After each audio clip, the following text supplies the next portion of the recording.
నమస్తే. తదుపరి రాశి తులారాశి. ఈ రాశి వారి యొక్క గ్రహస్థితి చూసినట్టయితే సూర్యుడు, బుధుడు, రాహు, గురు వృషభ రాశిలో సంచారం చేస్తున్నారు. వీటి యొక్క ఫలితాలు ధైర్యం మీకు చాలా ఎక్కువగా అవసరం ఉంటుంది. ఏ పని తలపెట్టినా వాటిల్లో మార్పులు గమనిస్తున్నారు. దాని తర్వాత శుక్రుడు మేషరాశిలో సంచారం చేయడం వల్ల ధనలాభాలు ఎక్కువగా గోచరిస్తున్నాయి. శని కుంభరాశిలో వక్రస్థితిలో సంచారం చేయడం వల్ల సంతానపరంగా కొన్ని ఇబ్బందులు గోచరిస్తున్నాయి. చదువుకునే వారికి ఒత్తిడి ఎక్కువగా ఉండే అవకాశం కనబడుతోంది. కుజుడు సింహరాశిలో సంచారం చేయడం వల్ల మీ యొక్క ఆశలు ఏమైనా ఉంటే అవి నెరవేరేందుకు సూచనలు కనబడుతున్నాయి. అయితే ఇప్పుడు విద్యార్థులకు చూసుకున్నట్టయితే చదువులో ఒత్తిడి వాతావరణం ఉన్నప్పటికీ మంచి ఫలితాలు సాధిస్తారు. సైన్సు, కంప్యూటర్ అప్లికేషన్సు ఇలాంటి వాటిల్లో చదువుతున్న వారికి అదృష్టం కలిసి వచ్చేటట్టుగా గోచరిస్తోంది. అయితే పోటీ పరీక్షల కోసం ఎవరైతే చేస్తున్నారో వారు డెడికేషన్తో చదివితే, డెడికేషన్తో కనుక ఉండగలిగితే సక్సెస్ సాధించే అవకాశం గోచరిస్తోంది. గ్రూప్ స్టడీస్ ద్వారా మంచి పెర్ఫార్మెన్స్ పొందే అవకాశం కనబడుతోంది. ఆ దిశగా ప్రయత్నం చేయండి. ఉద్యోగస్తులకు చూసుకున్నట్టయితే మీ ట్రాన్స్ఫర్స్ ఎప్పటి నుంచో పెండింగ్లో ఉన్న ట్రాన్స్ఫర్స్ అయ్యే అవకాశంతో పాటుగా మీ యొక్క బాధ్యతల్లో కూడా అంటే మీ కేడర్ మారే అవకాశము, బాధ్యతలు, రెస్పాన్సిబిలిటీ ఇలాంటి విషయాల్లో కొత్తవి తీసుకునే అవకాశము, చేంజెస్ కనబడుతున్నాయి. అయితే ఒత్తిడిని ఎదుర్కొంటూ ఉన్నతాధికారుల ప్రశంసలను మీరు ఎప్పటికప్పుడు పొందే అవకాశం కనబడుతోంది. వేతనంలో పెరుగుదల లేకపోయినప్పటికీ పనిలో చేసే దాంట్లో అభివృద్ధి అయితే గోచరిస్తోంది. కొత్త ఉద్యోగ ప్రయత్నాలు చేసే వాళ్లకు ఇది చక్కని సమయము. ఆ ప్రయత్నాలు చేసుకోండి. వ్యాపారస్తులకు చూసుకున్నట్టయితే కనుక భాగస్వామ్యాల్లో నమ్మకము, న్యాయము ఈ రెండు కనుక పెట్టుకున్నట్టయితే మంచి భాగస్వామ్యం జరగబోతోంది. అయితే మార్జిన్లు తగ్గినప్పటికీ కూడా మార్కెట్ రీచ్ అయ్యే అవకాశం కనబడుతోంది. మీరు అనుకున్న మార్జిన్ రాకపోయినప్పటికీ ఎక్కువ మార్జిన్తోనే మీరు మార్కెట్లోకి రీచ్ అవుతారు.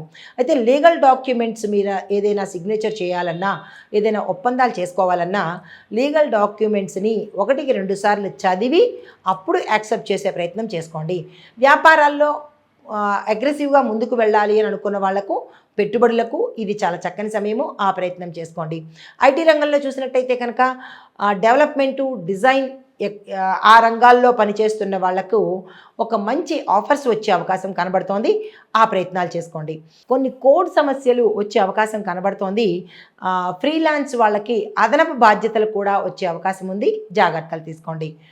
తర్వాత రాజకీయ రంగంలో చూసినట్టయితే కనుక మీ ప్రయత్నాలు ప్రజాదరణ పొందే అవకాశం గోచరిస్తోంది. మిత వ్యయము, నియంత్రిత మాటలతో రాజకీయ వ్యూహాలు చక్కగా సానుకూలంగా ఉండబోతున్నాయి. పాత ప్రత్యర్థులతో ఒత్తిడి వచ్చే అవకాశం ఉంది. అయినప్పటికీ విజయానికి దారితీసే అవకాశం కనబడుతోంది. తర్వాత ఆరోగ్యపరంగా చూసుకున్నట్టయితే కనుక శారీరక నలత అంటే కొంచెం స్ట్రెస్ ఎక్కువ కనబడుతోంది. మానసిక అలసట గోచరిస్తోంది. షుగర్, బీపీ కంట్రోల్లోకి తెచ్చుకోవాల్సిన పని మీదే. జాగ్రత్తలు తీసుకోండి. ఫిజియోథెరపీ లేదా ప్రాణాయామము ద్వారా కొన్ని సమస్యలను అధిగమించే అవకాశం కనబడుతోంది. తర్వాత కుటుంబ జీవితం చూసినట్టయితే కనుక కుటుంబంలో వివాదాలు నెమ్మదిగా తగ్గుముఖం పడతాయి. దాంపత్య జీవితం నడుస్తున్న వాళ్లకు సహనంగా, ఓర్పుగా ఉండవలసిన సమయం ఇది. అయితే పెద్దల మాట వినడం ద్వారా ఏదైనా నిర్ణయాలు తీసుకోవాలంటే కనుక ఇది మంచి సమయము. ఆ దిశగా ప్రయత్నాలు చేయండి. తరువాత ఆర్థిక పరిస్థితి చూసినట్టయితే అప్పులు తీర్చాలన్న ఉద్దేశంతో వేరే అప్పులకు వెళ్ళవలసిన పరిస్థితి కనబడుతోంది. జాగ్రత్తలు తీసుకోండి. ఆదాయ మార్గాలు 4-5 రకాలు వచ్చే అవకాశం ఉంటుంది. కానీ ఏది మంచిది అనే నిర్ణయం మాత్రము జాగ్రత్తగా తీసుకునే ప్రయత్నం చేసుకోండి. ఆస్తి కొనుగోళ్ళు ఏవైనా చేయాలి అంటే కనుక దాన్ని వాయిదా వేసే ప్రయత్నం చేయండి. ఈ వారంలో కొనుగోలు ప్రయత్నాలు అస్సలు పెట్టుకోకండి. అయితే ఆదాయాన్ని మించినటువంటి ఖర్చులు వచ్చే అవకాశం ఉంది. ఏవి తగ్గించుకోవాలి, ఏది అనేది యోచన చేసుకోండి. తర్వాత వ్యవసాయదారులకు చూసుకున్నట్టయితే కనుక తక్కువ పెట్టుబడితో ఎక్కువ లాభదాయకమైన పంటలు పండించే అవకాశం కనబడుతోంది. భూమి లీజు లేదా యంత్రాల సమస్యలు తల ఎత్తే అవకాశం కనబడుతోంది. జాగ్రత్తలు తీసుకోండి.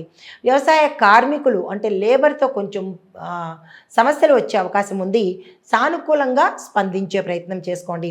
పాడి పరిశ్రమలో చూసినట్టయితే కనుక విశేషమైన వృద్ధి గోచరిస్తోంది. అయితే మీకు చెప్పదగిన పరిహారాలు శుక్రవారం రోజు దుర్గా అమ్మవారి ఆలయ దర్శనం చేసి అక్కడ నెయ్యి దీపాన్ని వెలిగించినట్టయితే కొంత సానుకూలమైన ఫలితాలు పొందుతారు. తర్వాత ఓం శుక్రాయ నమః అనే ఈ మంత్రాన్ని ప్రతిరోజు 108 సార్లు చదువుకోండి. తెల్లని వస్త్రాలను కానీ బియ్యాన్ని కానీ దానంగా ఇచ్చినట్టయితే గ్రహ సంబంధిత దోషాలను పోగొట్టుకున్న వారు అవుతారు. ఇది ఈ రాశిలో ఉండేవారికి చెప్పదగిన గ్రహస్థితులు, గోచారరీత్యా ఫలితాలు, పరిహారాలు. నమస్తే.